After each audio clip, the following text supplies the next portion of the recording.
때 그 서경에 지금은 주자가 사서삼경 체제를 만들어 놓고 공자가 편찬한 글들은 전부 다 경이라 붙이고요. 그 다음에 나머지 제자들이 쓴 글이나 그 다음에 주석을 다른 글들은 전부 다 뭐라고 표현하냐면은 전이라고 이렇게 붙입니다. 자, 이렇게 붙이는 것은 언제냐면은 송나라 때 이후입니다. 송나라 때 이후고요. 그 전에는 그냥 이름을 일단 서 같으면 서 하나라도 붙이거나, 그런데 이제 한나라 때 같은 경우는 유학을 국시로 하면서 이것은 우리가 숭상해야 될 글이다 그래서 상서 이렇게도 표현합니다. 아니면 오랜 옛날에 나왔던 글이라서 이제 오를 높을 상자에 상 개념으로도 쓰는데요. 그래서 한나라 때는 주로 서경에 대해서 상서라 이렇게 불렸던 겁니다. 그런데 이 서경이 그 역사적 우여곡절을 가장 많이 겪었던 글입니다. 우리가 얘기하는 시 같은 경우는 거의 그대로 원본 그대로라고 봅니다. 중간에 그 공자가 편찬한 시가 아마 원본은 없어지고, 자, 모장이라고, 아니 모시라고 하는 사람이 다시 이제 편집을 해가지고 앞에다 서문 달고 해가지고 시 같은 경우는 보통 모시라고 이렇게 불려져요. 오늘날 모시라고는 그냥 잘 안 합니다. 그냥 시 또는 시경 이렇게 부릅니다. 그런데 이거의 가장 원본은 바로 모시입니다. 자, 그래서 이렇게 부르고 상서가 된 서라고 했는데요. 그래서 서라는 글이 나왔는데 이게 어디서 나왔느냐? 이 서라가 없어졌었죠. 진나라가 들어서면서, 다시 말해서 그 진나라는 통일 진나라입니다. 자, 진시 황제가 들어오면서 그동안은 거의 600년, 대략 한 700년 동안에 이른바 제후국들이 난무하던 시대였죠. 그게 이름하여서 춘추 전국시대라고 하는 것입니다. 그 700여 년 동안에 어떤 한 중심이 없이 각 제후국들마다 자기들 나름대로의 법도 정하고 자기들 나름대로의 무슨 도량행도 정하고 이렇게 해가면서 이렇게 우후죽순으로 지내오다가 그 700여 년 만에 처음으로 진나라가 통일을 합니다. 자, 오늘날 이거 모르는 사람들, 요순시대에 그러면은 뭐라고 하냐, 그냥 전설 따라 삼천리 같은 시대로, 그 공부했던 사람들도 그래, 학자라고 하는 사람들도 기가 막힌 일들이죠. 심지어는 서양은 노아의 방주가 전설이라고는 안 하고 얘네들은 찾아가지고 산에 가서 배 조각까지 찾는데, 우리는 엄연히 글이 저렇게 있는데도 불구하고 전설이다 이런 식으로 얘기를 합니다. 그 얘기는 뭐냐, 오늘날 유학의 도라고 하는 건 땅에 떨어질 대로 떨어져 짓밟혀서 거의 그저 뭉개져 있는 상태이기 때문에 실은 나온 겁니다. 그 얘기는 뭐냐, 자기 정체성 뭉개다 이렇게 보시면 딱 맞아요. 그래서 최소한 살리려고 하는 노력들을 해야 되는데 안 합니다. 자, 이 진나라는 어쨌든 간에 700여 년 만에 이 천하를 통일을 했으니 그냥 덕으로만 되겠습니까? 덕이 정착이 되려면 사전에 뭐가 먼저 다져져야 되냐면은 법입니다. 논어 위정편 네 번째 문장 아니야, 두 번째 문장인가요? 뭐라고 그랬죠? 도지 이 정하고 제지 이 형이면 민면이 묻히니라라는 말이 있죠. 그냥 정사로서 인도를 하고, 그 다음에 법으로서 가지런히 하고, 그러니까 법으로서 이렇게 그 사람들 어긋나는 사람들 다 정리해주고 하면은 법망만 피하면 돼요. 요즘에 그러잖아요. 그저 정치인들 들어가면, 나 법원에서 그냥 무슨 판결 받았어. 그냥 나 아무리 죄 없다 판결 받아서. 그럼 죄가 없는 거가 되는 거잖아요. 그죠? 그러니까 어떻게 되느냐. 법망만 피하면. 그죠? 법망만 피하면 됩니다. 그래서 민면이 묻히라 그랬죠. 백성들은 부끄러움을, 민면이니까, 부끄러움이 없어진다. 면하기만 하면 부끄러움이 없어진다 했고. 그러니까 그 얘기 속에는 뭐냐. 일단은 법 집행이 공정해야 된다라는 그 전제가 들어갑니다. 그 공정하게, 그러니까 법 집행하는데 편법으로 하지 말고, 불법으로 하지 말고, 탈법하지 말고, 공정하게 집행하라 이 얘기예요. 그 얘기. 그리고 난 뒤에 그 다음에 거기다 어떻게 해요? 덕으로 인도하고, 그다죠? 그 다음에 예로서 가지런히 하라 이렇게 됩니다. 그러면 가만히 두어도 어떻게 된다? 사람들이 부끄러워 말고 유치 차격이라 그랬죠. 부끄러워 말고 가지런해진다라고 이렇게 표현을 했습니다. 그러니까 덕치를 이루기 위해서는 반드시 전제가 절대적으로 공정한 법 집행입니다. 그걸 어디서 할 수 있느냐? 순임금이 두루두루 이제 순임금의 덕에 대해서 두루두루 그 신하들이 여전해서 칭찬을 한참 합니다. 우가 치수 사업을 했죠. 그때 순임금이 이제 고요가 무슨 말 한마디 하니까 순임금이 뭐라고 하느냐? 내가 이렇게 다스릴 수 있는 것은 누구 덕분이야? 바로 고요 너 덕분이다. 이렇게 합니다. 네가 법을 대단히 공정하게 집행을 잘했기 때문에 내 덕이 이렇게 드러날 수 있다. 이 표현이죠. 그게 맞죠. 법 집행이 공정하지 아니한 상태에서 덕 있는 군주가 왔다. 이거 뭐가 되겠어요? 천하의 가장 멍청한 임금이 됩니다.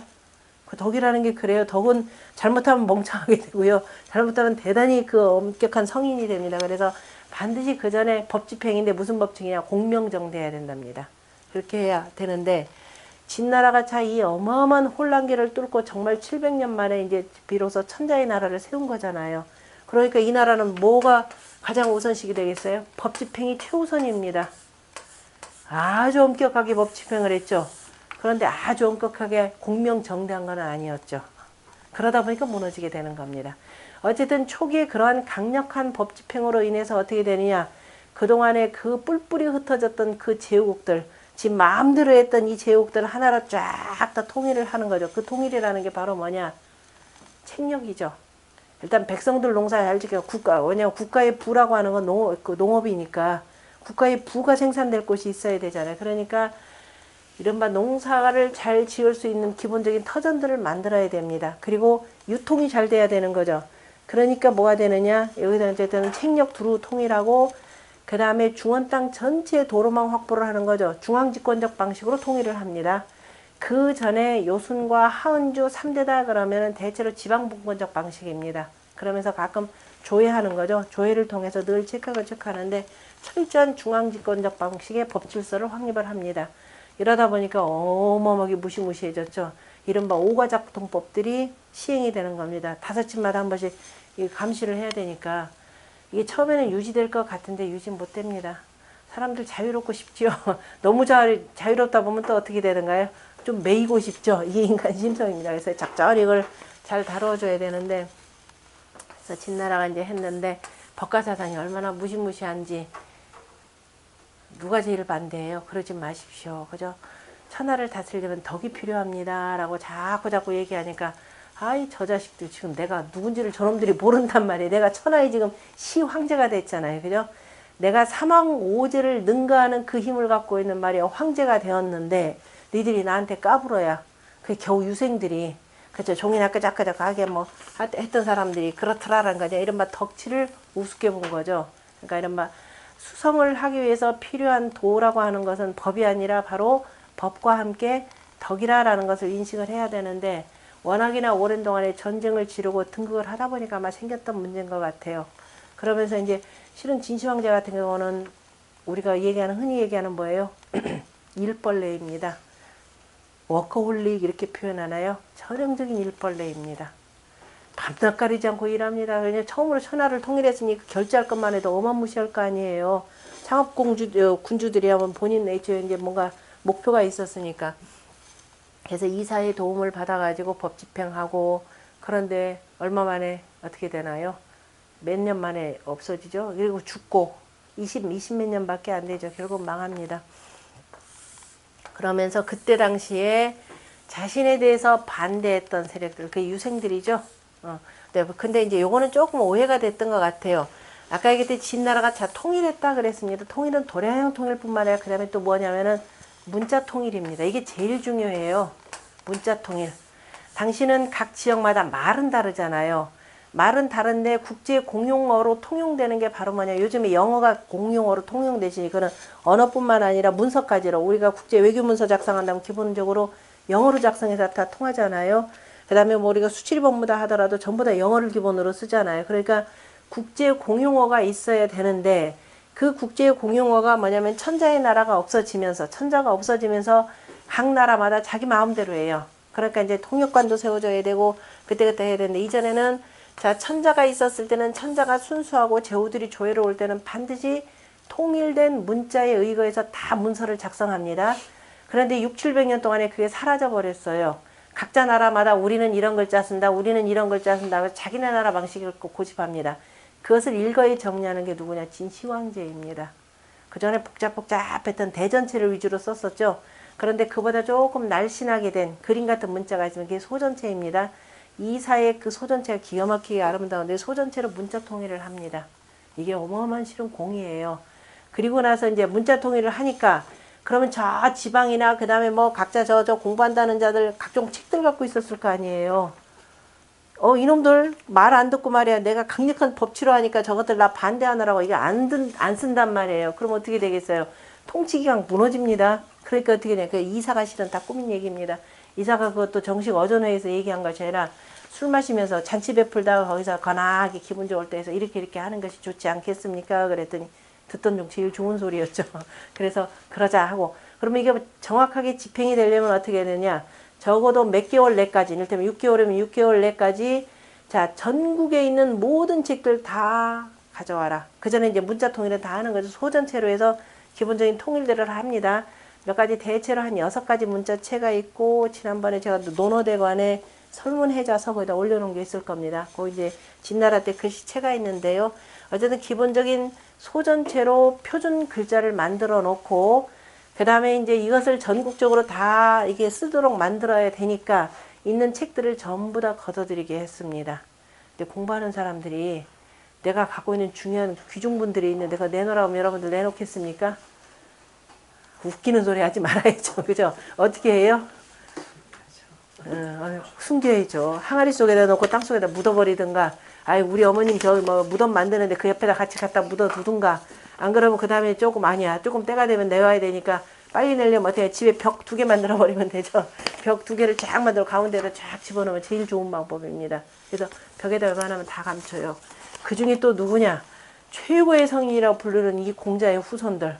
아니 자기 할아버지 글들을 저것들이 다 뺏어간단 말이에요. 이건 절대로 있을 수도 없죠. 그러니까 그 사당의 벽을 이중으로 만들어 놓고 거기다가 책을 다 감춥니다. 그전에 있던 책들을. 그리고 이제 여기는 어쨌든 하면서 전국에서 먼저 불태우잖아요. 그게 분서죠. 분자가 어떻게 쓰냐. 불태웁니다. 이 서라고 하는 것이 글들을 불태운다라는 것이 되고 그 글들 가운데서 최고의 글이 바로 뭐예요? 서경이죠. 서입니다. 서경이에요. 왜? 서경은 저것들이 나를 비판하는 근거가 어디냐면 자 옛날에 요임금은 정치를 저렇게 했는데 순임금도 저렇게 하시고 하우시도 저렇게 했고 그런데 거리 그렇지 않다 보니까 나중에 결국은 탕한테 그거 혁명 당한 거죠. 그죠? 탕에 의해서 그 내쳐진 것이 되고 그 다음에 상나라의 그 누구의 상나라 아까 하우시대가 상나라의 탕이 그렇게 되는데 나중에 주가 포악한 정치하니까 결국은 무왕에 의해서 어떻게 되느냐 그죠? 정벌당하는 거잖아요. 천자가 일개 제후한테 이런 일들이 있더라라고 하면서 계속 얘기해 보세요. 이거 듣기 싫거든요. 그러니까 뭐냐 그 서라고 하는 서는 특히도 서 요거 다 없애자 이 소리예요. 그래서 있는 것들 다 불태우고 그리고 난 뒤에 그 다음에 근데 책을 불태운다고 없어지나요? 옛날 사람들 기본적으로 이 책들이 어디에 다 들어가 있어요? 머릿속에 다 들어가 있어요. 또 뱉어놓고 저것들이 또 쓴단 말이에요. 그래서 어라 저것들 봐라. 그러면 안 돼. 분서 정도만 할 때는 사람들이 그래도 또 쓰고 하면서 또 입으로 계속 이렇게 됩니다. 꼴보기 싫죠. 그래서 이제 이거를 이사가 이제 얘는 게 그래서 이제 마침내 유생들인데 분서 갱유라가 되는데 실은 유생 일부가 있고 누구냐면은 당시 이제 진시 황제가 이 황제가 되고 나서는 그래도 이런 권좌를 누리면 오래오래 사셔야 되지 않겠습니까? 옆에서 얼마나 소사기질 하겠습니까? 그러니까 불로초다 뭐 영생약이다 해가면서 갖다 바치는 자들이 있을 거 아니에요. 효과가 있던가요? 없죠. 그러니까 저것들이 군주를 희롱했다 그래가지고 이자들 같이 도가무리들입니다. 대체로 도가무리들 같이 해가지고 그때 죽는데 유생들이 제법 들어가 있죠. 자 그럼 그 공포정치를 한다라고 할 때는 요 정도는 공포정치 아닙니다. 그러니까 우리가 10월 유신 때 막 길거리 가다 검문검색하다 책 뺏는 거 이 정도는 괜찮아요. 뭐 다시 또 만들고 하면 되는데 그런데 뭐가 되느냐 사람을 죽이기 시작합니다. 그러면 세상 사람들이 일단은 조용해져요. 그죠? 일단은 말 듣는 것처럼 조용해집니다. 그런데 끝까지 조용하진 않죠. 일정 정도까지는 조용해집니다. 아무 소리들 안 하죠. 다행히 이 권력이 일찍 무너져서 다행입니다. 안 그랬으면 더 큰 반란이 일어났을 텐데 어쨌든 그 반대급부 작용으로 어쨌든 진나라 금방 무너지고 한나라가 들어서죠. 자 한나라가 들어서면서 자 이제 한나라는 별로 할 일 없죠. 이미 바로 앞전에 누가 다 통일 정책을 다 만들었냐면은 진나라가 이미 다 해놨습니다. 다만 문자가 좀 번거로워요. 한나라 때. 그죠? 이 소전체도 워낙 번거로우니까 그래서 한나라 때 그 문자를 별도로 해서체를 만드는 겁니다. 그게 오늘날 우리가 쓰는 해서체입니다. 이 정자체를 만들어서 그걸로 통용을 하고, 그래서 이제 문자만은 조금 더 이제 더 세련되게 좀 바꿔놓고, 그 다음에 하나, 이른바 이제 국가적 통합을 하기 위해서는 제일 좋은 방법이 누구냐? 이 억울하게 죽은 사람들. 그죠? 이 사람들 사면복권 시켜주는 방법입니다. 그래서 그게 뭐가 되느냐?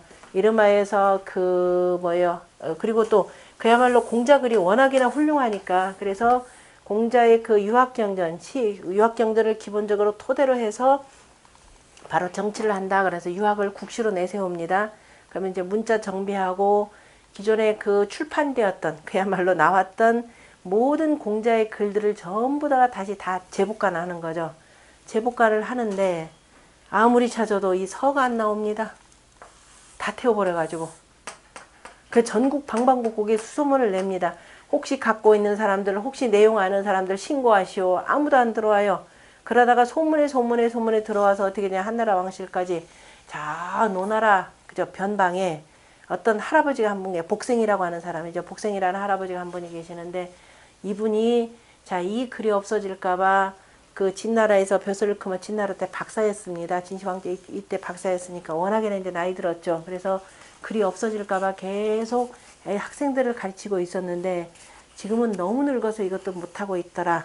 이제 초빙을 해서 배우려고 하더라도 워낙 늙어서 원래 갈 수도 없습니다. 그래서 이 정부에서 누구냐, 조착이라고 하는 학자를 보내요. 가서 그분이 암기하고 있던 내용들을 다 받아 적어 와라 이렇게 갔죠. 이분이 막층 가봤더니 말도 정확히 못 알아들어요. 이미 80이 훨씬 넘은 나이, 80이 넘었나 아마 그렇게 될 겁니다. 그래서 옆에서 딸이 아버지 말 알아들으니까 딸이 옆에서 다 불러주는 대로 기록해서 나온 것이 오늘날 서경의 금문이라고 하는 것입니다. 다시 말 금문이다라고 하는 것은 그동안에 없어졌던 그 서경의 글들을 한나라 때 새로 정비된 글자 해서체로 다시 복간했다. 그래서 금문상서 이렇게 표현합니다.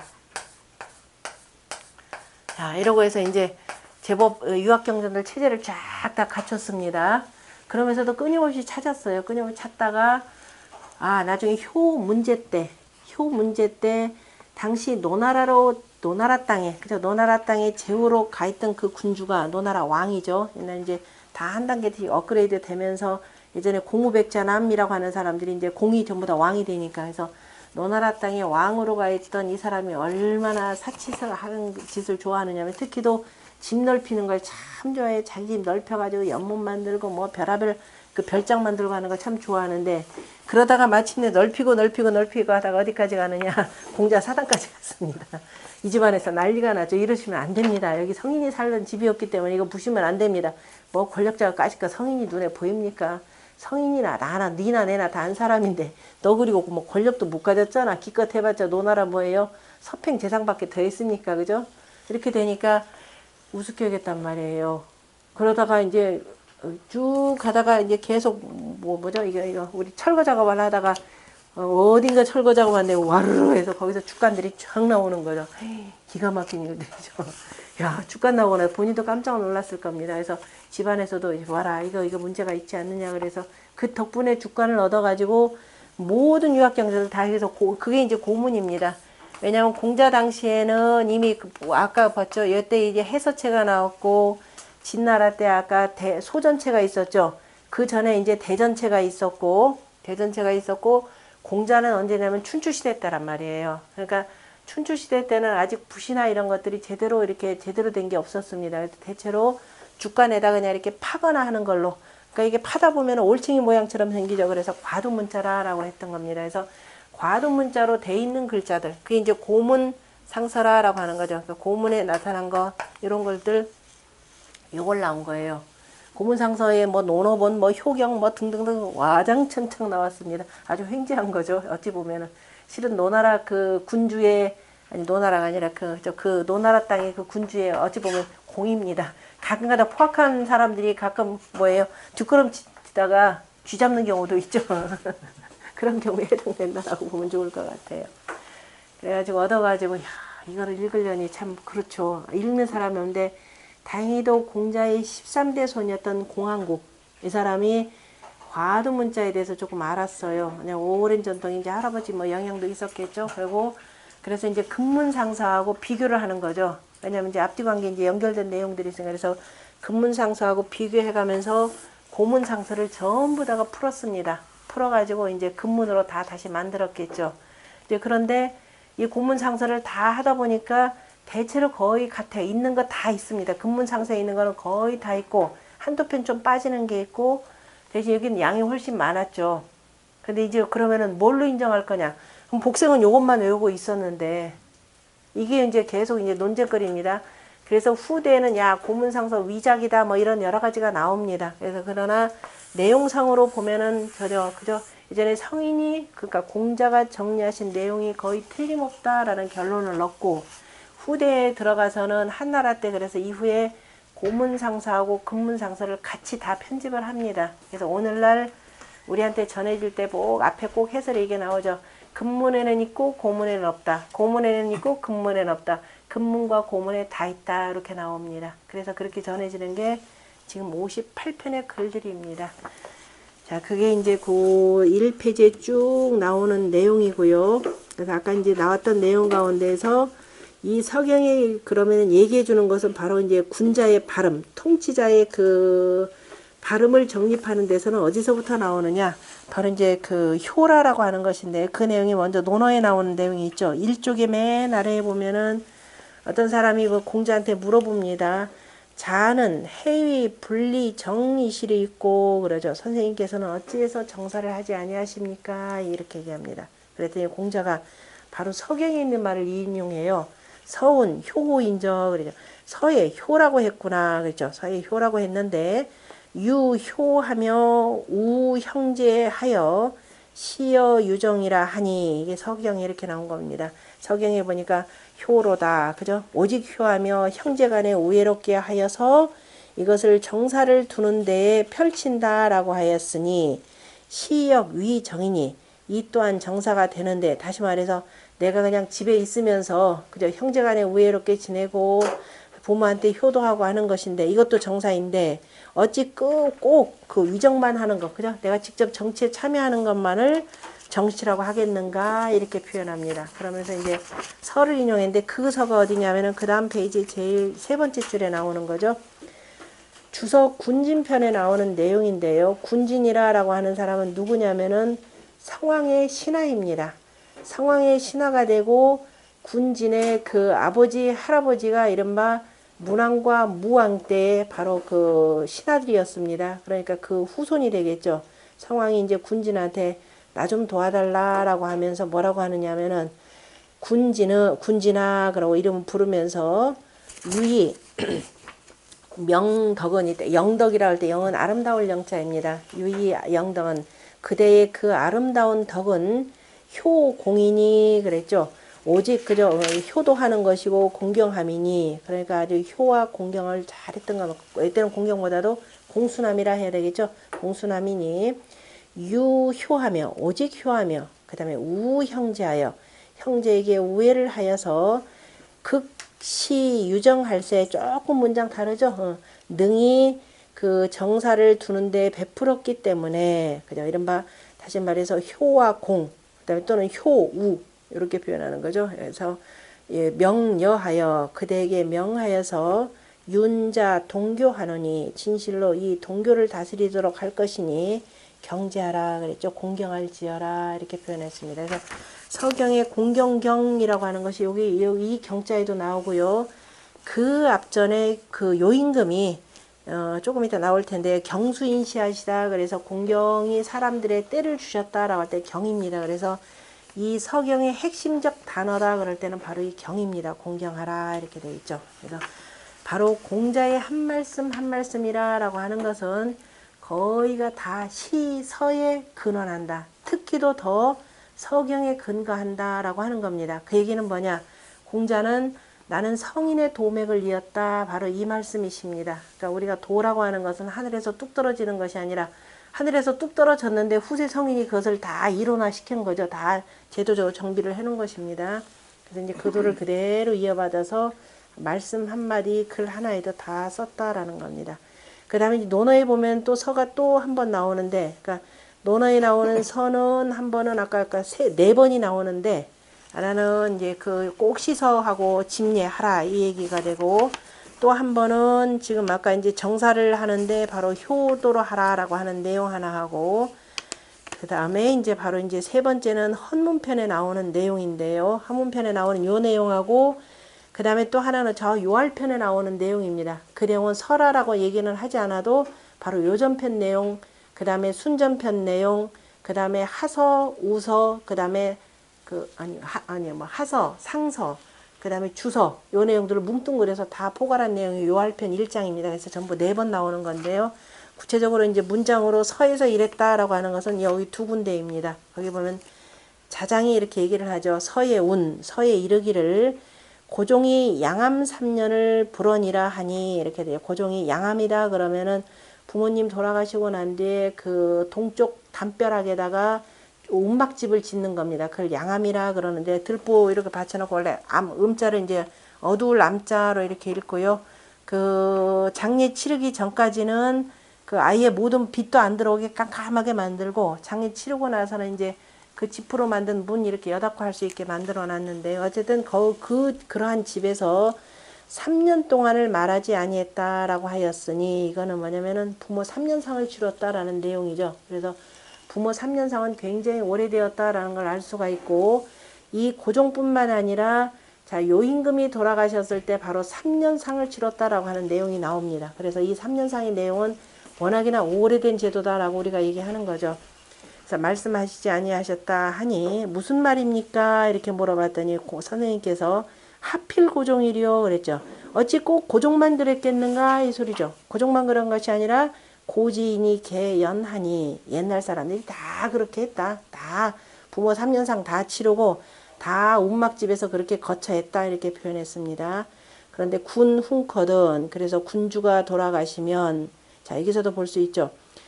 옛날에 임금은 왕이 됐건 뭐 천자가 됐건 전부 다 군이라라는 말로 다 통용됩니다. 임금님이 돌아가시면은 자 백관이 총기하여 모든 관리들이 다 몸을 모두어서 다 몸을 한 가지로 하여서 다 함께 이런 뜻이죠. 필청어 총재 3년 하니라 반드시 3년 동안을 총재에게서 들었다 그랬는데 그 청문했다. 그러니까 총재와 함께 정사를 행하였다 이런 뜻입니다. 자 그러면 임금이 죽었는데 굳이 모든 백관들이 이럴 필요가 있나요? 3년 동안이나? 왜요? 바로 군주는 백성들의 부모다 이렇게 되는 거니까 민지부모 사상 그건 조금 이따 볼 겁니다. 그래서 글 하나하나 읽는데 그런 뜻들이 다 담겨 있습니다. 일일이 다 해석하기 어려우니까 이제 공부하시면서 자연스럽게 이렇게 익히시면 됩니다. 그래서 총재라는 말도 여기서 나오죠. 옛날 말들이 오늘 다 씁니다. 이따 보면 더 경악할 말들이 더 많습니다. 그래서 총재라는 말, 그 총재에게 들었다 이거죠. 그러니까 이때는 이제 아버지가 돌아가시니까 그 자식 되는 그 군주, 그 다음 대를 이을 군주가 되는 거죠. 이게 상주가 되니까 직접 정치를 못 하는 겁니다. 그래서 총재한테 맡긴다 이런 표현이었고요. 그래서 고종만 그런 것이 아니라 원래 정치라고 하는 것은 효도를 바탕으로 하는 것이다 라고 하는 것을 보여준 내용입니다. 이 고종임금이 누구죠? 천자문에 나오는 고종임금이 저 뒤에 나오는 자 부여를 그 태항산에서 발탁한 무정임금이죠. 무정임금이 시호가 바로 고종임금입니다. 이 시호가 바로 이제 요 이때 고종임금 바로 전 때부터 조금 나왔는데요. 예, 시호가 종 나오는 것은 요 은나라 때부터 이렇게 시작되는 걸로 봅니다. 자, 이렇게 그래서 했던 이런 글들, 그러니까 공자가 서경에 대해서 이렇게 말씀하셨다라고 하는 것은 이미 공자가 뭐냐면 시설을 다 편찬을 해 놓으시고 이걸 바탕으로 해서 늘 제자들과 얘기했다 이 표현입니다. 그것이 아까 얘기했던 아언이라 그 앞에 1쪽에 제가 그 내용은 1쪽에 보면은 1쪽 밑에서부터 두 번째 문단에 보면은 수리편에 나오는 내용입니다. 자소아언은 시서집례 개아언냐니라. 그래서 아언이라라고 할 때 어디냐 상서 아니 뭐죠 이거 논어 정의에서 그러니까 한나라 때 당나라 때 공영달 같은 경우는 아언은 정언이라 바른 말이라 이렇게 표현했고, 주자 같은 경우는 평소에 하는 말이라 그래서 평소에란 말, 늘 하는 말이라 이렇게 표현합니다. 그러니까 늘 하는 말이라 그래서 상언이라 이렇게 표현하기도 하는데요. 둘 다 어느 거 다 뜻은 통합니다. 그러니까 공자께서 늘 하신 말, 늘 할 수 있었던 것은 바른 말이기 때문에 늘 하는 거죠. 늘 바르다라고 말한 것은 바로 이제 시서, 그 다음에 진리에 해당되는 부분이니까 여러분들도 늘 그렇게 하기를 바란다 이런 뜻으로 표현했던 내용이었죠. 그렇기 때문에 시설을 굉장히 중요시했고, 자, 그래서 이 아까 얘기했듯이 그러한 서였는데, 이른바 통치자의 발음을 강조하는 서였기 때문에 조금 포악한 군주가 듣기에는 제일 싫어하는 글이었습니다. 그래서 되도록이면 치워버리는 거죠. 그래서 마침내 벽 속으로 들어갔고, 그것이 우리 천자문에서 얘기하는 바로 칠서벽경에 해당되는 겁니다. 그래서 칠서라고 하는 것은 글에다 칠칠했다라고 하는 것은 바로 역사서인 바로 뭐예요? 서경이 되는 거죠. 서경뿐만 아니라 노백에서 여러 가지 책들이 나오니까 온갖 종류의 책들을 또 다 서라고도 이렇게 표현하기도 합니다. 그래서 거기에다가 이제 벽 속에 경이 들어가 있다 이런 의미로 표현했고요. 그 서경 맨 첫머리에, 그러니까 이 맨 첫머리다라고 하는 것은 우서 요전편이 되겠죠. 우서 요전편을 전체적으로 아우르는 그 기자, 우리가 이제 기자 그러면 이제 서경을 편찬한 사람이 되겠죠. 그 기자라 그러면 기자는 지금 굳이 공자라고 얘기하기가 조금은 어려워요. 왜냐하면은 이미 사관이 기록을 할 때, 그죠? 요임금에 대해서 쭉 기록할 때, 요임금에 대해서 종합해서 요임금은 이러이러하신 분이었다라고 이렇게 기록을 했을 수가 있을 겁니다. 공자가 그 내용이 대단히 훌륭했기 때문에 그대로 편찬하면서 여기다 쓸 수가 있어요. 그래서 그냥 우리가 그냥 기자라고 합니다. 그러니까 서를 편찬한 기자가 뭐라고 이렇게 표현하냐면, 이게 서기 맨 첫머리에 나온 문장입니다.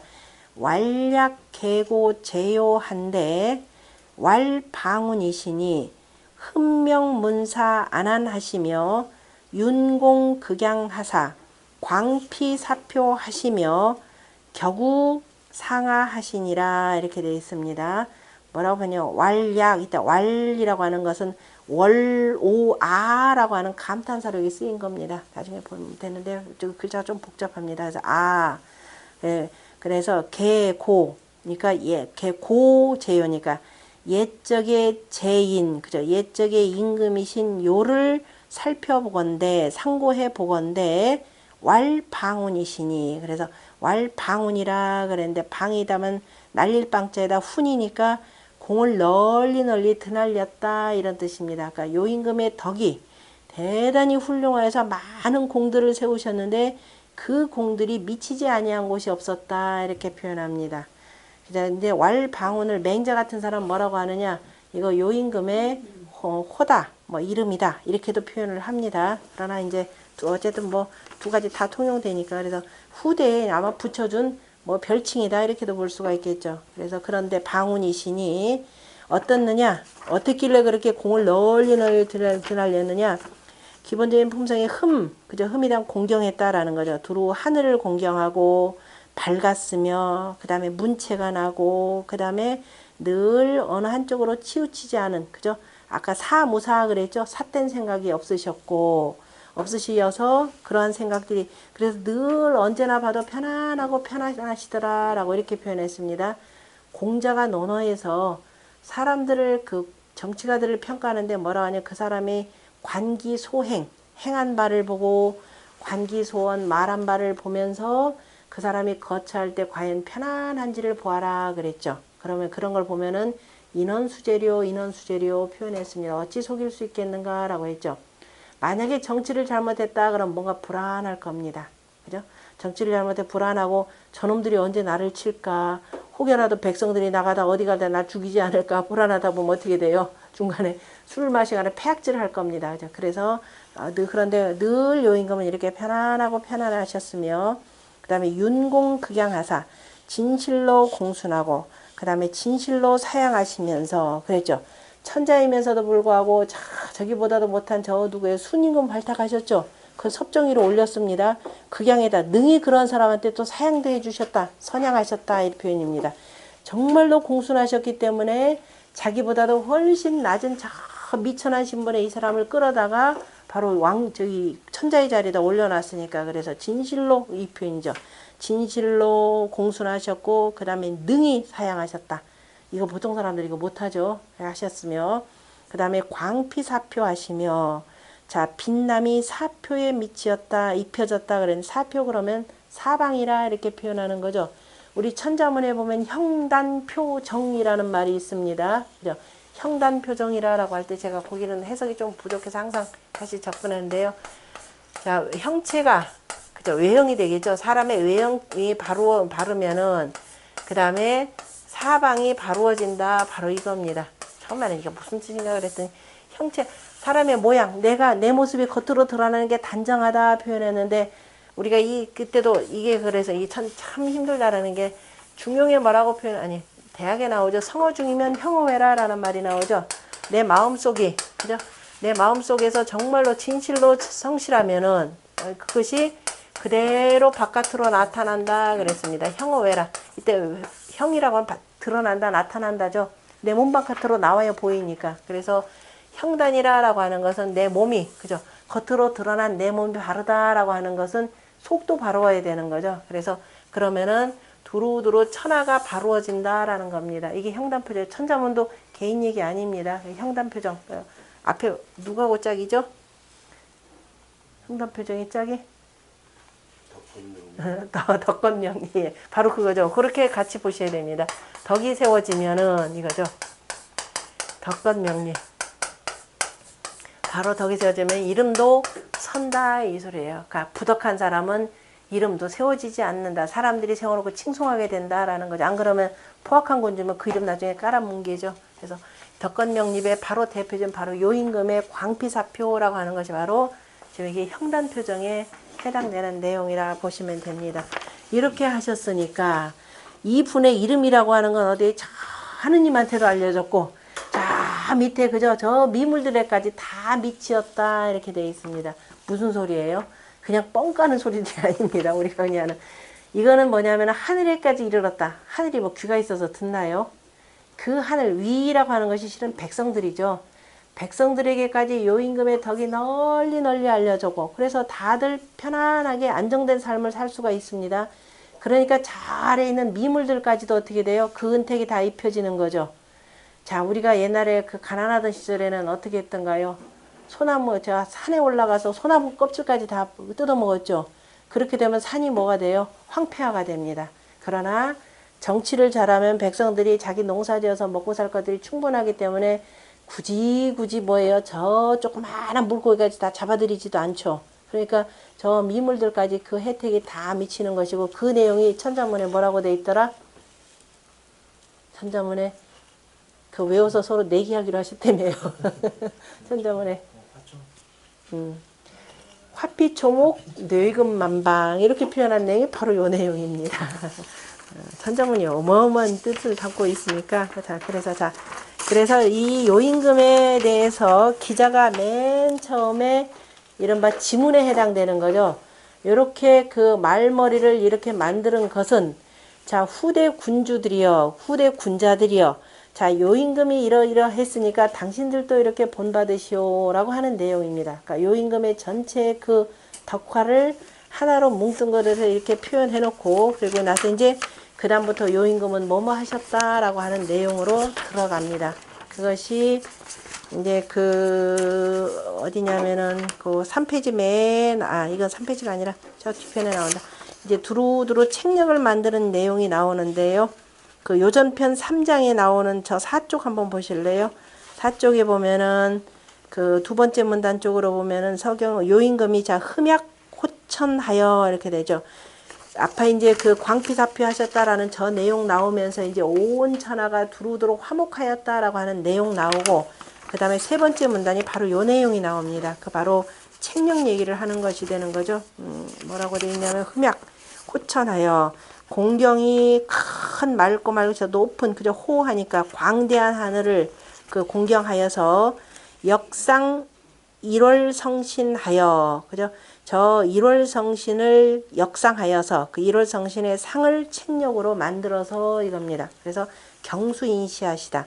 공경이 백성들의 때를 주셨다라고 하는 바로 서경의 경이라고 하는 핵심 단어가 이 제일 먼저 그 요임금의 치적을 얘기하면서 이렇게 표현합니다. 그 요임금이 백성들에게, 그죠? 백성들을 공경해서 백성들로 하여금 그 농사 때를 잘 맞출 수 있도록 책략을 만들어서 반포하셨다라고 하는 내용입니다. 그래서 그 다음부터는 이제 책략과 관련해서 쭉 얘기가 되는데요. 자, 이와 같이 시작되는 서경이라고 하는 것은 굳이 아까 하서에 나오는 오자지가까지를 가지 않더라도 기본적으로 서경이라고 하는 것은 바로 민본 사상에 근거한다, 이렇게 표현을 하는 겁니다. 그래서 서경이야말로 바로 민본 사상, 백성이 나라의 근본이라고 하는 것에다가 그저 뜻을 둔 최고의 통치 철학서, 이렇게 되는 거죠. 그렇게 되면 선생님은 말이야, 주역도 뭐 리더십의 제왕학, 통치 철학 하는데 그 차이는 뭡니까? 차이가 분명히 있습니다. 뭐냐면은, 자, 서경은 이것도 최고의 통치 철학서입니다. 그리고 실제적으로 그분들이 행했던 일을 전부 다 적어놨는데 요렇게 하셨으니까 본받아라 라는 겁니다. 이분들이 실제적인 기록이니까, 그죠? 그런데 공자가 정리했던 그 통치 철학이라고 하는 것은 후대 군자들이요, 그죠? 그래서 그 대상전에 보면은 그 네 가지 방식으로 공자가 표현하는데요.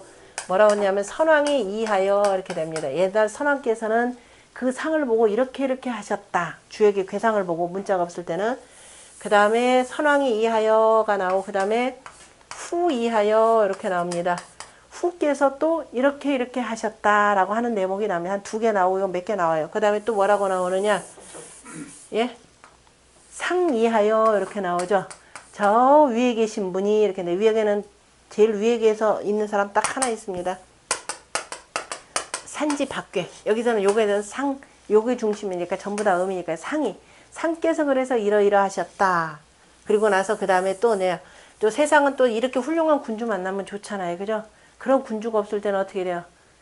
대안책이 있어야 되죠. 그 대안이 누구냐면은 바로 대인입니다.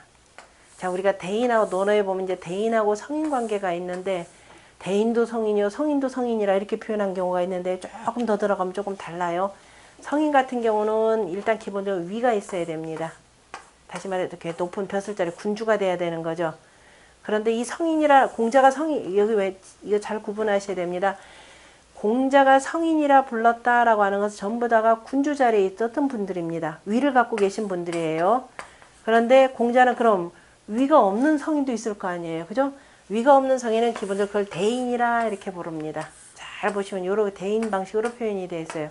자, 후대의 제자들이 공자를 나중에 뭐냐면, 이때는 이미 성인은 없어진 사대죠. 그러한 사람이 자리에 있지도 않고 하니까, 그래서 후대 사람들이, 야, 우리 저 선생님 같은 분이 천자의 자리만 계셨으면 얼마나 좋을까. 그래서 은연중 그걸 바라면서 뭐냐, 우리 선생님은 성인이라 이렇게 되면 다른 사람들이 성인이라 평가를 합니다. 그래서 후대는 이제 그 성인이다라고 할 때는 지위가 없어도 성인이라 이렇게 훌륭한 덕과 재주를 다 가지고 있으면 성인이다 하는데, 공자가 표현할 때는 스스로 성인이라 못하잖아요. 그죠? 아, 나를 성인으로 불러주는 거 내가 싫지는 않지만 이라고까지 표현합니다. 근데 내가 감히 그래도 나 더 볼 수만 있다면 나 하고 싶다, 이렇게 표현도 하십니다. 그래서 공자가 할 때는 뭐냐면, 그러한 시대가 없을 때 그럼 대인 이하여 이렇게 됩니다. 이건 중화리 꽤 나오는 겁니다. 선천에서 후천으로 넘어가는 때죠. 세상이 뒤바뀔 때입니다. 그럼 누가 나와야 되냐? 대인이 나와야 되는 거죠. 그때 감히 성인이라 못하고 대인이라 이렇게 나오고, 요 4가지 방식으로 표현하고, 나머지 쉬운 8개인가요? 나머지는 전부 다 군자 이하여 이렇게 됩니다. 군자들은 요렇게 하라 그러죠. 그 얘기는 뭐냐면은, 옛날 성인들이 이렇게 하셨던 거, 군주들이 했던 거, 쉽게 표현하자면 상서죠. 이 서경에 나오는 그 군주들, 성인 군주들이 행하셨던 것을 후대 군자들이요. 그죠? 이때 후자 군자들이요 라고 하는 것은 군주까지 다 포함하는 겁니다. 제발 본받아서 요렇게 하라라고 하는 것이 공자의 말씀입니다. 이제 그렇게 알고 보면은, 아, 주역, 할만할 겁니다. 그래서, 자, 어쨌든 후대 사람들을 위해서 공자가 편찬한 내용이 바로 이렇게 되어 있죠. 그 1권, 우서, 2전, 3모편으로 이루어져 있고, 아까 이거 설명했고, 그 다음에 하서는 의외로 굉장히 짧습니다.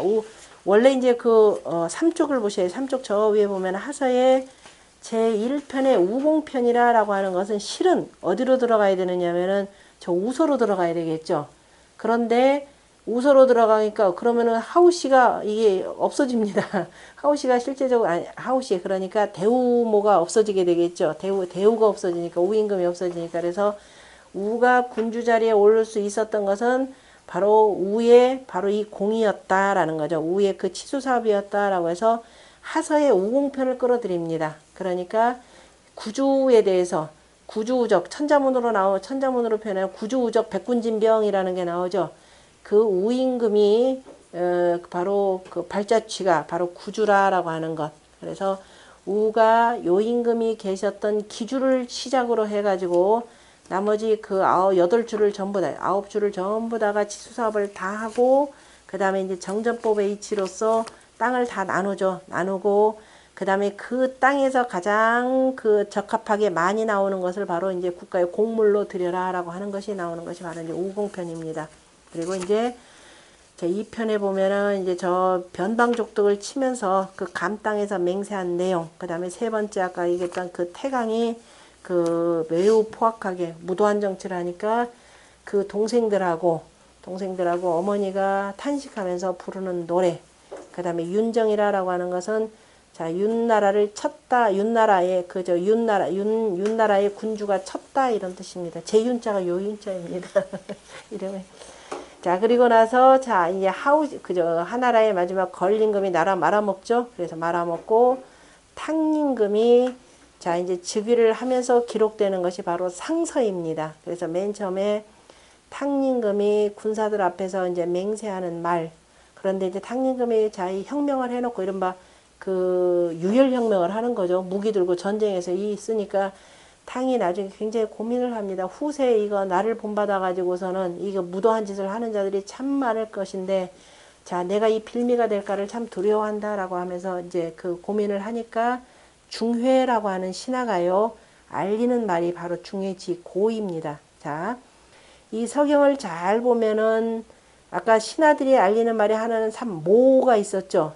고요모, 대우모, 익직모의 모가 있고 그 다음에 구체적으로 이렇게 하십시오라고 해서 알려주는 중의지 고가 있습니다. 모와 고가 있고 또 훈이 있습니다. 그러면 내가 중의지 고가 이렇게 있으니까 그러니까 거기에 힘입어서 탕림금이 또 이렇게 알려주는 말이 있습니다. 그게 탕구가 되고 자, 그 다음에 또 훈이 있습니다. 가르친다라는 게 있어요. 자, 이훈입니다. 아까 얘기했듯이 태강이 누구예요? 하우시의 손자였죠. 아주 오만무도하기 때문에 자, 누가 했냐? 오히려 그 동생들이 그때는 이제 바로 잡아줄 사람들이 없었습니다.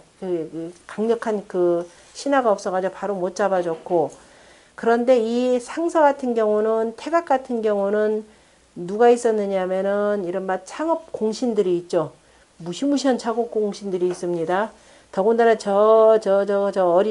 그야말로 머리에 피도 안 마른 놈이 천자 자리에 올라가면서 할아버지가 이뻐한다고 오만무도하게 구니까 이윤이라고 하는 사람은 누구예요?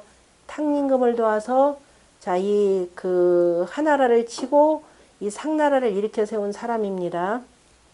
세운 사람이고 그 다음에 이 이윤은 자, 그 전에는 어디에서 그 걸림금 치하에서는 세상에 도가 다 떨어지니까 난 그냥 요순의 도나 노래하면서 살아야 되겠다. 그래서 어떤 그 유신씨라고 하는 집에 거의 노비 생활을 한 거죠. 그 일꾼으로 일을 했었습니다.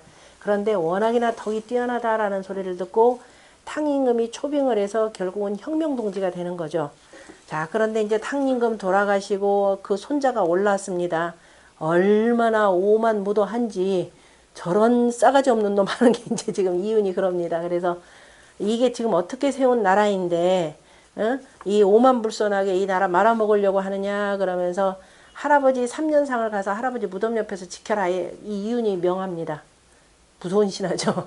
천사를. 그러니까 꼼짝없이 갈 수밖에 없죠. 왜냐하면 그만큼 이윤 세력이 워낙 단단하기도 하고 그 혁명 세력들이 바르게 있고 하니까 그래서 동땅으로 이른바 유배를 가는 겁니다. 그래서 계속 가르쳐요. 그 전에도 계속 이윤이 가르치는데 안 듣습니다. 안 듣고 하니까 그런데 가서 이제 3년을 지나면서 크게 깨달았다라고 그래요. 그러니까 이윤은 계속 체크를 하는 거죠. 과연 저자가 깨닫는지 안 깨닫는지 어느 날 보니까 깨달았기 때문에 바로 이제 이윤을 데려옵니다. 그러니까 스스로가 나는 선각자요 선지자라라고 하면서 이 혁명에 참여했던 이윤이 그래서 그 손자인 태갑이 즉위를 했을 때 과감 없이 이거는 국가의 해가 되고 백성들에게 그저 포악한 군주가 되기 때문에 오히려 유배까지 시킵니다. 그리고 계속 교육을 시키면서 되돌아왔을 때 다시 천자의 예로서 모셔왔던 사람이 다시 이윤입니다. 그리고 이제 그래서 태갑 중편, 태갑 하편은 바로 이윤이 태갑을 가르치고 태갑도 저를 좀 잘 도와주십시오 라고 하는 내용들이 바로 여기서 나오는 겁니다. 나머지 이제 쭉 보다가 제 12편 보면은 10명 상편, 10명 중편, 10명 하편이 나올 겁니다. 아까 나왔던 바로 고종임금, 그죠? 무정임금, 고종임금, 무정이죠. 바로 무정이, 이거는 은나라의 그 중기 이후입니다.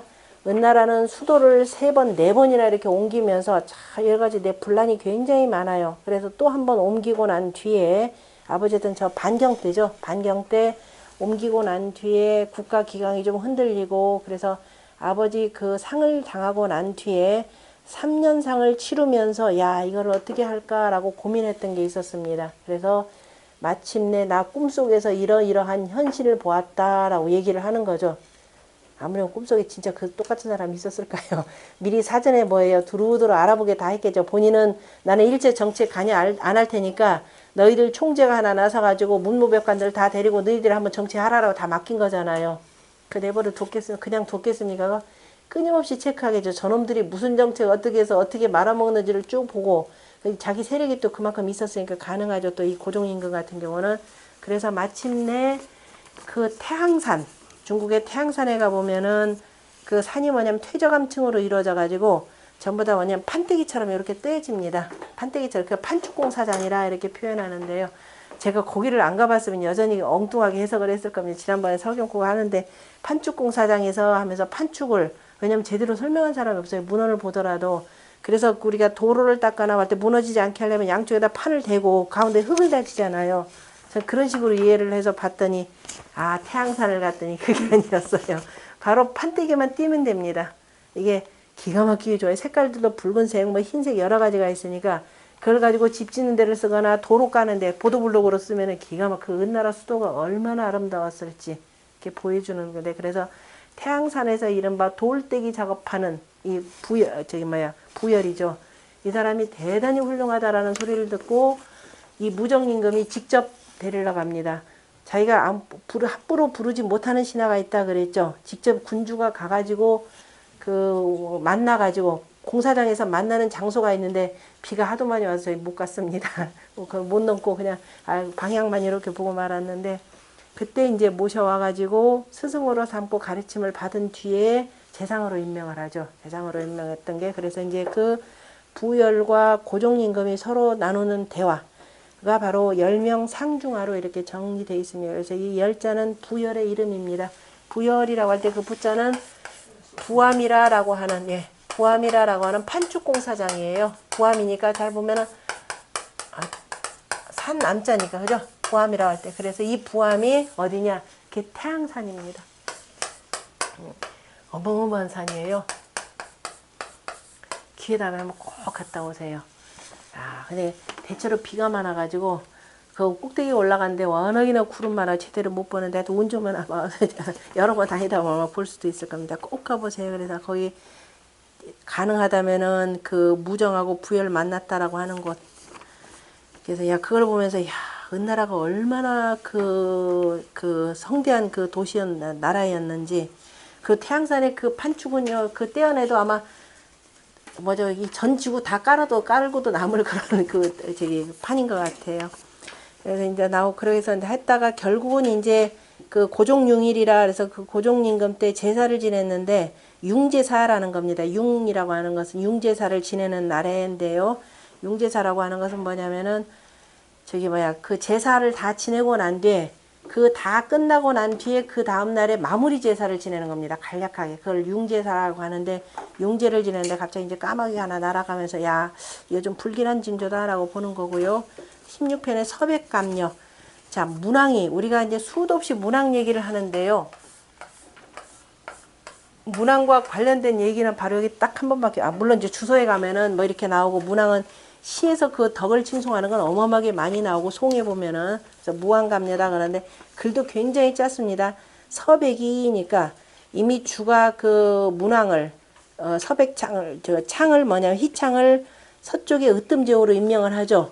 으뜸제후로 임명을 했더니 나중에 저 연하라를 이겼다 이 소리를 듣고서는 은나라 현신들이 어떻게 되냐, 은나라의 관료들이 이거 큰일 났다예요. 큰일 났다. 이걸로 끝납니다. 큰일 났다. 이거 문장 몇 장 되지도 않아요.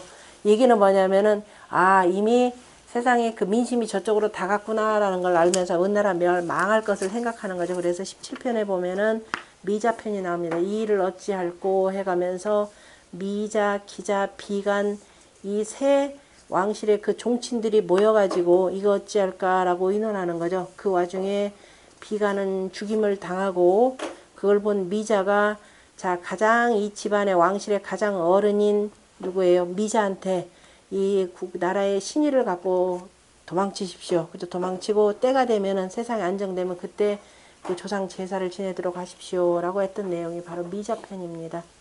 나오고 그 다음에 이제 주소편이 나오죠. 그래서 이제 줄을 치고 이제 무왕이 혁명하는 내용인데요. 혁명하는 때에 요 내용들이 굉장히 자세하게 다뤄집니다.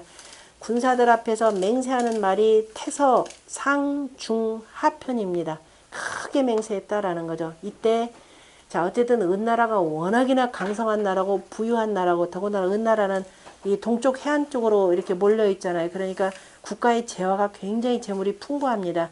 그 재력을 바탕으로 해서 군사력이 어마어마하게 강해요. 그리고 일단 거의 은나라 같은 경우 600년 이상을 유지해온 그 천자의 나라입니다. 그러니까 사람들이 감히 저 은나라는 무너지지 않는 나라 이렇게 본 거예요. 우리가 여러분들 저쪽에 영원히 태양이 지지 않는 나라 이렇게 영국을 가지고 그렇게 표현했듯이 거의 이렇게 인식을 하고 있는 상태의 은나라였기 때문에 저 군사들 앞에서 이미 또 무왕 같은 경우 한번 은나라를 치려고 나갔다가 다시 이제 후퇴를 한번 한 적이 있었고 다시 한번 이제 그 13년 만에 군사를 일으켜서 나갑니다. 그러더니 여전히 벌벌벌벌들 해요. 모든 군사들이. 그래서 그때 했던 유명한 내용이 뭐냐면은 일부론이죠. 저 천자 아니다. 그냥 한 사내일 뿐이다. 한 사내일 뿐이다. 왜? 천자라고 할 때는 따르는 백성이 있어야 되는데 그를 따르는 백성들은 하나도 없다. 그냥 외로운 사내, 맹자 같은 독부 이렇게 표현하는데 그냥 외로운 사내일 뿐이다 라는 말로써 그 군사들을 격려를 했고요. 이때 당시에 만나는 게 또 누구냐면 저기도 만나죠. 유명한 백이숙제. 이게 무왕이 출정하려고 했을 때 이제 왜냐면 원래 이제 백이숙제 같은 경우는 이제 나중에 노후나 의탁해봐야 돼. 왜냐면 문왕이 살아계신 줄 알고 지금처럼 전화도 있는 것도 아니고 텔레비전도 없으니까. 그래서 와봤더니 이거 웬걸. 이건 이 혁명군사들이 잔뜩 일어났잖아요. 그래서 야 어떻게 신하가 그 임금을 죽이느냐. 이거는 그저 이거 하극상이다라고 해가면서 만류했던 겁니다. 그러나 이미 대사는 주나라로 넘어갔기 때문에 내가 주나라에서 나오는 곡식은 단 한 톨도 먹지 않겠다라고 하면서 아예 주나라 땅을 떠난 사람이 이제 백이숙제가 되는 거죠. 어쨌든 이렇게 되고 그 다음에 사편은 이제 마침내 강을 건너서 하수를 건너가지고 은나라 그 수도에 도읍지의 그 교회로 들어갑니다. 그게 어디냐면 목야입니다. 주역 공부하면서도 이거 잘 보세요. 목야에 들어가는데 그러니까 이미 강을 건넌 거예요. 태서는 강을 건너기 전이고 강을 건너가가지고 이제 목야의 전투를 시작하기 전에 거기 이제 군사들 앞에서 다시 한번 맹세하는 말입니다. 주역에 보면은 문왕이 쓰신 말 가운데 이섭대천이라는 말이 굉장히 많아요. 대천을 건너면 이롭다. 그 얘기는 뭐냐면은 대천이다라고 하는 것은 어쨌든 간에 일단 역사적으로는 그렇습니다. 역사적으로는 주나라의 제후가 천자인 은나라를 치려면 하숫물을 건너야 됩니다. 건너지 않고는 접근할 방법이 없어요. 그래서 물을 건너야 된다라는 그러니까 일단 대천 큰 내를 건너면 이롭다. 이 얘기는 뭐냐면 이미 때가 되었다. 그래서 이때 혁명을 바로 거사하지 아니하면 오히려 백성들한테 피해가 크다. 이때가 가장 좋은 때다 이렇게 표현한 겁니다. 그 때라고 하는 게 단순히 때는 아니죠. 여러 가지 민심이나 등등 갖출 것 다 갖춘 것이 되고 그래서 때로는 어떤 때는 분리섭대천이라 그러니까 지금 큰 혁명 거사를 하기가 좋지 않다 이런 표현으로 씁니다. 대체로 이제 물괴가 있는 경우에는 반드시 물괴 없어도 돼요. 그래서 험하다라는 뜻이 나오니까 물은 험하는 거니까 그러니까 사람이 무슨 큰 일을 하려면 한번 겪을 거 겪어야 되죠. 모든 게 그냥 가만히 오는 경우 없습니다. 순임금이 어떻게 보면 순임금이나 우임금 같은 경우 그냥 선양을 받았다. 가만히 받은 게 아니죠. 순임금 같은 경우는 그 부모로부터 잘못하면 죽임까지 당하려고 했던 사람입니다. 그런데 그것을 극복을 하신 분이죠. 본인의 덕으로서 부모를 오히려 품었고 나중에 부모가 교화됐던 사람이었고 얼마나 고생 많이 했습니까? 부모 때문에. 그런데 부모 원망 안 했죠. 그런 과정을 겪으면서 자연스럽게 우임금, 요임금한테 발탁되었고 어쩌면 가장 편하게 천자의 자리에 오르신 분이 순임금이었을 겁니다. 그 다음에 우 같은 경우는 말이 그렇죠. 그 치수사업. 우리가 단순히 우리가 치수사업이라 하지 않고 우의 치수사업을 뭐라고 하냐면은 평수토했다 이렇게 표현해요. 물을 안정시키고 땅을 가지런히 하였다. 평정하였다 이라는 뜻입니다. 단순히 물빼기 공사만이 아니었죠. 물을 빼고 그걸 농사지을 땅으로서 만드는 것. 이게 굉장히 중요합니다. 그래서 우임금의 치수사업은 단순히 치수가 아니라 바로 평수토라라고 하는 것이고, 그래서 이거 하고 난 뒤부터는 뭘 갖다 붙이느냐. 우리 그동안 정치 그러면 그냥 정사가 되는 거죠. 정 하나 쓸 때는 대체로 바르게 한다라는 뜻입니다. 정은 정나라에서 천하를 바르게 하는 일 이렇게 되는데 가장 중요한 게 농경사에서는 바로 뭐였더라? 치수사업이었기 때문에 정사 가운데에서도 최고의 정사가 바로 뭐냐면은 물 관리가 되는 거죠. 그래서 이후에는 우리는 정치 이렇게 부르는 겁니다. 서양 애들이 폴리틱스 하고 부르는 것과는 개념이 다르게 되겠죠. 이렇게 해서 이제 목야의 전투 하면서 이제 했고, 그러니까 이섭대천이라는 것도 이제 이렇게 보시면 됩니다. 반드시 그러니까 이 우임금이 임금 자리에 오를 수 있었던 것은 그러한 큰 고난을 이겨냈기 때문이라 이렇게 표현하는 거죠. 큰 고난을 이겨냈. 그 다음에 이제 마침내 혁명을 하고, 그 다음에 그 무력으로서 혁명을 완수하였다, 혁명을 이루었다. 그래서 무성편이 됩니다. 이 무왕이 돌아가시고 나서 그래서 무력으로서 혁명을 완수했다. 그래가지고 어떻게 된다? 무왕이라는 시호가 붙는 거죠. 문왕 같은 경우는 문물을 다 갖추었지만은 문덕이 더 컸기 때문에 문왕 이렇게 붙이는 겁니다. 그리고 나서 제일 먼저 한 게 뭐냐. 그래서 무성해놓고 나서 사당에 가서 고하는 거죠. 고하기 전에 가장 급선무였던 바로 기자 풀어주고 가는 길에 비간 봉분하라 하고 그 다음에 상려라고는 은나라의 현신 그 마을 앞에다가 정념은 딱 세워주고 인사하고 가고 이렇게 쭉 했습니다. 그리고 그 다음에 누구냐 직접 친히 누구를 찾아가느냐 기자를 찾아가서 정치의 대경대법을 듣는 내용이 바로 유명한 홍법입니다. 바로 오행의 이치가 기가 막히게 다뤄진 내용이 되겠죠. 그리고 이제 나중에 여호편 해가지고 자 국가의 이제 법과 제도를 다 완비를 하면서 공물은 철저하게 뭐냐면 법에 의거해서 받아야 된다라고 했는데 저 연하라에서 어마어마하게 큰 개를 보냈죠. 그 오라고 하는 게 개입니다. 개견자 있죠. 큰 개를 보냈는데 소공이 뭐라고 하냐. 이거 돌려보내셔야 됩니다. 그랬어요. 개 몇 마리 가져왔겠죠. 근데 까짓거 개가 뭐 얼마나 비싸겠다고. 근데 이거 돌려보내셔야 됩니다. 그랬어요. 받으시면 큰일 납니다. 왜? 일단 이걸 아무리 아이 뭐 그 개 가지고 뭐 너 그러냐 하기는 하겠지만은 한 사람한테 저렇게 열어주면 그 다음 제후들이 올 때는 어떻게 돼요? 좀 더 잘 보이게 해서 더 좋은 거. 그러다 보면 어떻게 돼요? 그 다음 부패 운상이 되어버립니다. 그래서 애초부터 이거 막아야 됩니다. 라는 게 여호편입니다. 그러다가 무왕이 혁명을 하시고 난 뒤에 한 3년 만에 돌아가시게 되는 거죠. 병석에 누우셨을 때 주공이 하느님한테 빌어요. 조상신한테 사당에 가서 빌면서 제발 저를 좀 대신 데려가 주소서라고 비는 내용이 그리고 옛날에는 그렇게 해서 국가에 무슨 제사를 지낼 때는 반드시 그 제문을 보관을 하는 거죠. 그래서 그걸 꽁꽁 싸서 묶었다라는 겁니다. 쇠사슬로 묶어뒀다. 그래서 금등이라는 게 나오죠. 우리나라 이제 정조임금 얘기할 때 이제 금등 비화를 가지고서 얘기를 하는데요. 그래서 금등이라고 하는 것은 무왕을 위해서 주공이 기도를 하는데 나라를 위한 마음, 그 다음에 백성들을 위한 마음이 얼마나 컸는지를 잘 나타내는 대목입니다. 나머지 이제 쭉 나오는 내용들.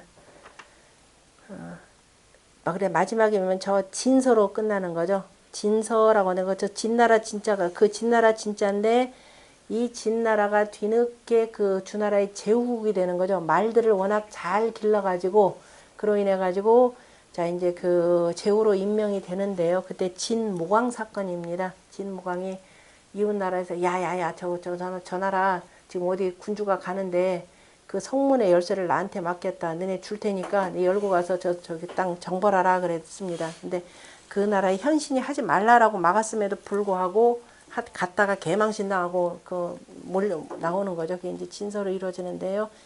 어쨌든 여러 가지 내용들을 쭉 보면서 이 후대의 군자들을 위해서 이러이러한 부분에 힘을 쓰고 그렇지 않으면 나라가 망한다라는 것을 적실하게 보여줍니다. 그 주소편 가운데 12편이 그 주고편이 하나가 있는데요. 주고편 같은 경우는 뭐냐면 술 좀 제발 좀 그만 마셔라. 은나라가 망한 이유가 뭔 줄 아느냐. 저 주지웅님에 빠졌고 하나라 걸 마찬가지로 주지웅님에 빠져서 결국은 나라가 패망했다. 그래서 저 은나라가 망한 까닭은 바로 저 주지웅님에 빠져 있더라. 그러니까 여러분들 가운데에서도 술을 마시는 놈이 있으면 가만히 안 둘 것이고, 그리고 저 은나라의 유민들, 저 관리로 지냈던 놈들 가운데서 저녁 이른바 6시 이후에도 술을 마신다. 어두워진데도 술을 마신다.